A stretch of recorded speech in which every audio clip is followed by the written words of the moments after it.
သုံးချက်နခရဗေဒပညာရှင်ဆရာရန်နိုင်ကျော် TikTok အကောင့် Facebook အကောင့်နဲ့ YouTube Channel ကိုကြည့်ရှုနေကြတဲ့မိတ်ဆွေများအားလုံးမင်္ဂလာပေါင်းနဲ့ခံကြောင်းကြပါစေ။ဘေးပေါင်းရန်ပေါင်းကနေကင်းဝေးကြပါစေကြောင်းဆုမွန်ကောင်းတောင်းပေးလိုက်ပါတယ်။ဒီကနေ့ဗီဒီယိုဖိုင်မှာကတော့2016ခုနှစ်မှာတင်ရာသီဘွားတွေအတွက်တန်ကြမာအကောင်အညံ့တွေကိုအရှိတိုင်းနခရနီစနစ်နဲ့ဟောပြောတင်ပြပေးသွားမှာဖြစ်ပါတယ်။ဩဂုတ်လ18ရက်နေ့ကနေစက်တင်ဘာလ18ရက်နေ့အတွင်းမွေးဖွားကြသူတွေဟာတင်ရာသီဘွားများဖြစ်ကြပါတယ်။တင်ရာသီဘွားတွေအနေနဲ့2026ခုနှစ်အတွင်းမှာ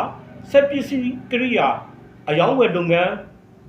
နောက်တစ်ခါစက်တူလုပ်ငန်းတွေကနေအကျိုးမြတ်ရတာမျိုးတွေကြုံတွေ့နိုင်ပါတယ်။တမာစီဝါကြတဲ့လုပ်ငန်းမျိုးတွေကနေအကျိုးမြတ်ရတာမျိုးတွေလည်းကြုံတွေ့ပါလိမ့်မယ်။ငွေလုံးချင်းဝင်တာမျိုးမရှိပေမဲ့မကြာခဏတော့ငွေတွေဝင်နေပါလိမ့်မယ်။ငွေတွေဝင်နေပေမဲ့လည်းအကြောင်းပြချက်မရှိဘဲနဲ့ထွက်ငွေကများနေတဲ့နှစ်ဖြစ်ပါလိမ့်မယ်။တင်ရာဒီဝါတွေအနေနဲ့2026ခုနှစ်တွင်မှာကြုံတွေ့ရမယ့်အညံ့တွေကိုတင်ပြမယ်ဆိုလို့ရှိရင်တော့ယာဒုကိစ္စ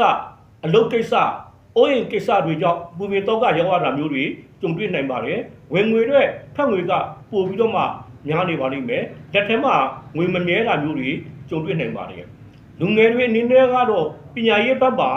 ကိုရှိမှတ်ထားတဲ့ပန်းနိုင်ကိုရောက်ရှိဖို့အတွက်ကြက်ကုတ်ကြက်ခဲစူးစမ်းဖို့လိုအပ်မဲ့ကာလဖြစ်ပါတယ်။အခြေရေးအင်တော်ရေးကိစ္စတွေကိုတင်ပြမယ်ဆိုလို့ရှိရင်တော့တဦးနဲ့တဦးဟာတယောက်တနေရာစီမှာဝေးကွာပြီးတော့နေရတာမျိုးအစဉ်ပြေမလို့နဲ့အစဉ်မပြေတာမျိုးတွေကြုံတွေ့နိုင်ပါတယ်။ကျန်းမာရေးအနေနဲ့တင်ပြရမယ်ဆိုရှင်တော့စီးအောင်တဲ့ယောဂလေထိုးလေအောင်ယောဂအသက်ရှူမဝတဲ့ယောဂမျိုးတွေကြုံတွေ့နိုင်ပါတယ်။မိတ်ဆွေတို့အနေနဲ့အသေးစိတ်သိရှိလိုပါက